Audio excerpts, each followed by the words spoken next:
Why, you gotta be some kind of great cop.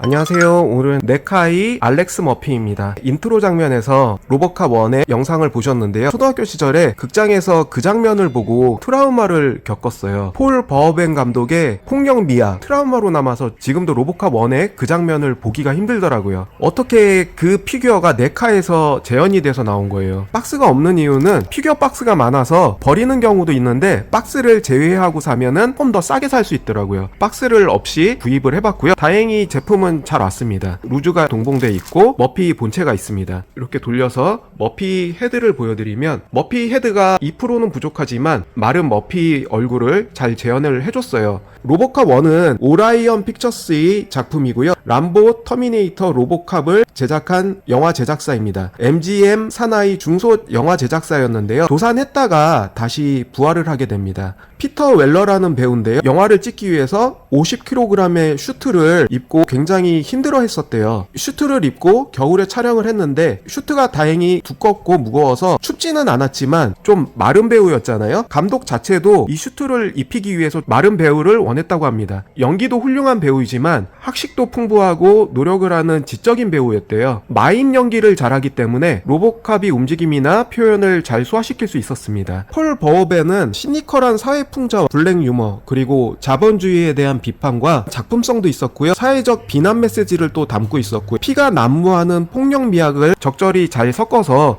시대의 명작으로 지금도 회자가 되는 영화입니다. 방탄조끼는 연질로 표현이 되어 있고요. 극중에 피터 웰러의 비율을 잘 표현을 했습니다. 깡마른 배우였긴 했는데요. 수트를 입히기 위해서는 아무래도 좀 마른 배우가 필요했다고 하네요. 홀스터나 탄띠 그런 것들은 약간의 연질로 되어 있습니다. OCP 디트로이트 폴리스라고 하는 경찰의 로고가 붙어 있고요. 관절은 양옆을 벌려줄 수가 있고 회전 관절이 있습니다. 여기에는 이중 관절로 되어 있어서 여기까지 구부러지게 설정이 되어 있고요.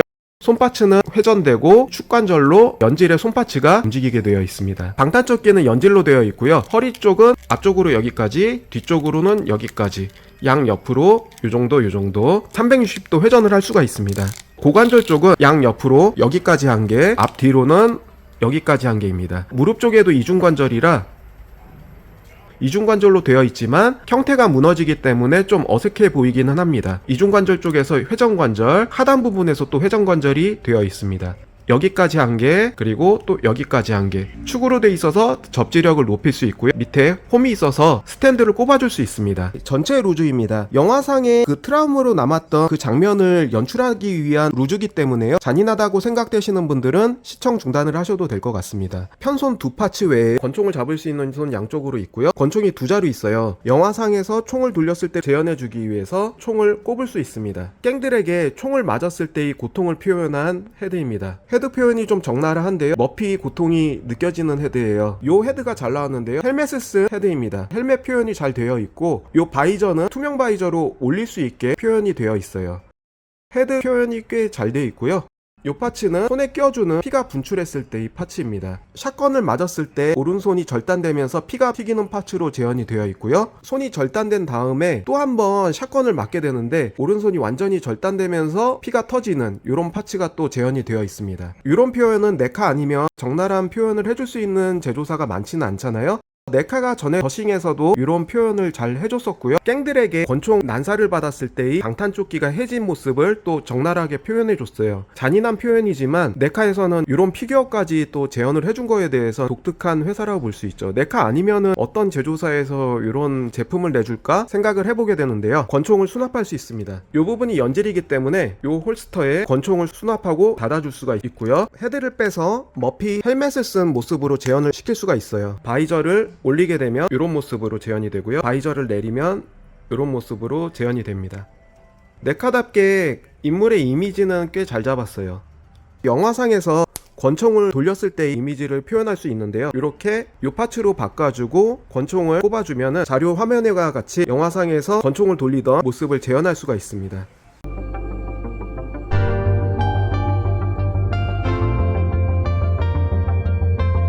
권총을 잡는 손로즈로 교환을 해주면 머피가 사격하는 모습도 재현이 가능하고요.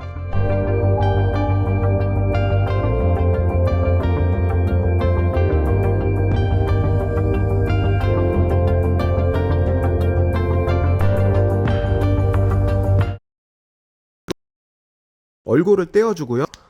손 떼어주고 양쪽 손을 뺄 수가 있습니다. 그리고 여기 연질이라요.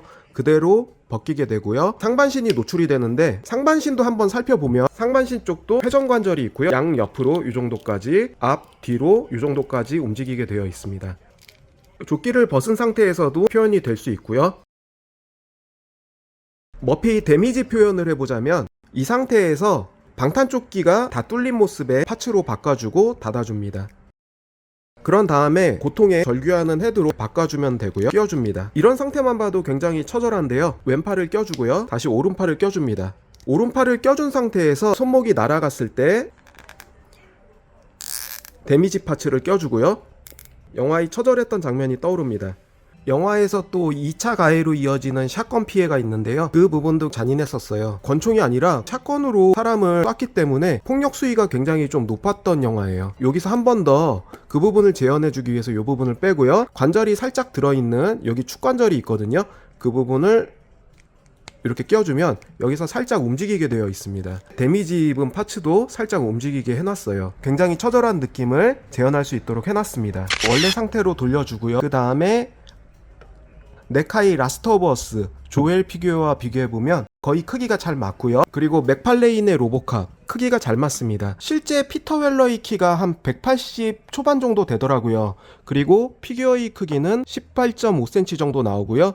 맥팔레인의 로보캅은 19 정도 나옵니다. 영화상에서 갑주를 입었을 때의 크기와 비슷한 비율로 잘 떨어지고요. 크기도 잘 맞습니다. 그리고 마펙스의 로보캅인데 잘 나오긴 했지만 크기가 마펙스는 좀 작기 때문에 크기를 비교해보면은 크기가 좀 안 맞는 편입니다. 마펙스의 크기를 좀 맞추기에는 좀 힘들고요. 네카이 로보캅이나 맥팔레인의 로보캅이 크기는 좀 잘 맞는 편입니다. 오늘은 네카이 알렉스 머피에 대해서 알아봤고요. 시청해주셔서 감사하고 다음에도 새로운 영상으로 찾아뵙겠습니다. 감사합니다.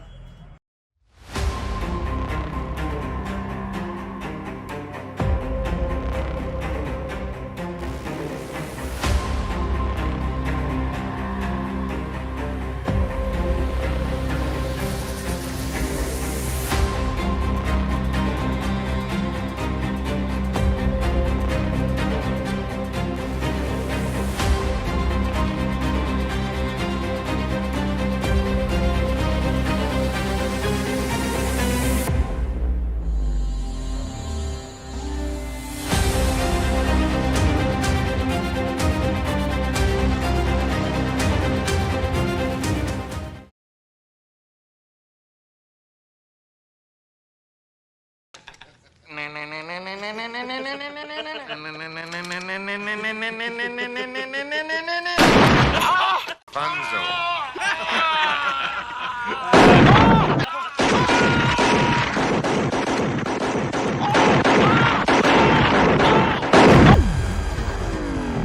Now it's time to erase that mistake.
Murphy.